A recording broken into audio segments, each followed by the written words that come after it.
নমস্কার বন্ধুরা, কেমন আছেন আপনারা সবাই? আশা করছি সকলেই ভালো আছেন। তো বন্ধুরা, আপনারা তো অনেকেই অনেকভাবেই মাটন কষা রান্না করে খেয়েছেন। তো একবার হলো আজ আমি যেভাবে রান্না করছি এইভাবে মাটন কষা রান্না করবেন, দেখবেন এতটা খেতে টেস্টি হবে, যার স্বাদ মুখে সবসময় লেগে থাকবে। আর আপনি বারবারই এইভাবেই রান্না করতে চেষ্টা করবেন।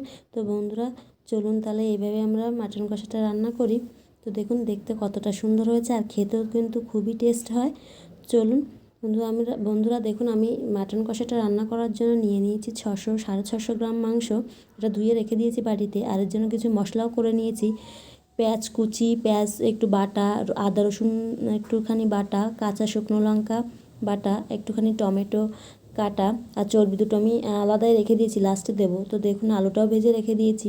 তেলটা গরম হয়ে গেলে ওই তেলে আমি তেজপাতা, শুকনো লঙ্কা আর জিরে ভালো ছেড়ে দেবো। একটুখানি ভাজা হলেই আমি পেঁয়াজ বাটাটা কুচিটা দিয়ে দিয়েছি। সেটা বাদামি কালারের হয়ে গেলে থেতো করে রাখা পেঁয়াজ রসুন আদা বাটা দিয়ে দেবো, এবং সেটা তারপরে আমি টমেটো দিয়ে দিয়েছি, কাঁচা লঙ্কাও দিয়ে দিয়েছি, একটু টেস্টের জন্য নুন আর হলুদ দিয়ে দিলাম। এবং এটা ততক্ষণই নাড়াতে থাকবো যতক্ষণ না এর থেকে কাঁচা গন্ধটা চলে যায়। তো দেখুন বন্ধুরা,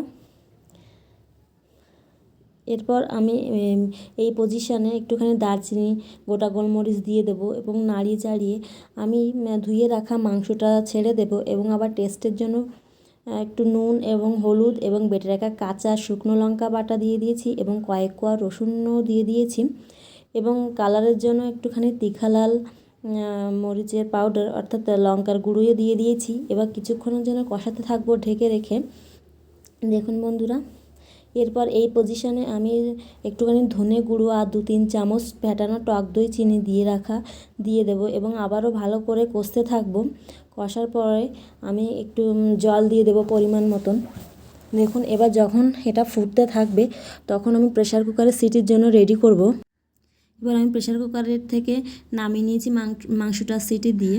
তো দেখুন এরপর আমি মশলাটাও দিয়ে দিয়েছি। মশলাটা দিয়ে তারপর কিছুক্ষণ পরে এভাবে রান্না করতে থাকবো। দেখুন এবার আমাদের মাটন কষা রেডি হয়ে গেছে। দেখুন বন্ধুরা, এই যে 2 পিস চর্বির মাংস, আমি এটা কিন্তু লাস্টে দিয়েছিলাম। জাস্ট এই চর্বিটা দিয়ে আমি একটা সিটি মেরে নামিয়ে দিয়েছি। এটা আগের থেকে কিন্তু সিটি দেওয়ার সময় দেবেন না, দিলে এটা গলে যায়, চর্বিটা আস্ত থাকে না। তো আপনারা সবসময় এইভাবে চর্বিটা দেওয়ার চেষ্টা করবেন, তাহলে চর্বিটা ঠিক গোটা গোটাই আপনারা পাবেন। তো দেখুন বন্ধুরা, কী সুন্দর মাটন কষা রান্না হয়েছে।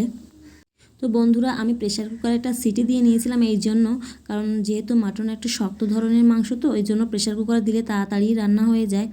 তো বন্ধুরা, আপনারা অবশ্যই একবার হলেও এইভাবে মাটন কষাটা রান্না করে দেখবেন, দেখবেন এতটাই টেস্টি হবে, আপনি বারবারই রান্না করবেন। তো নমস্কার বন্ধু, সবাই ভালো থাকবেন, সুস্থ থাকবেন।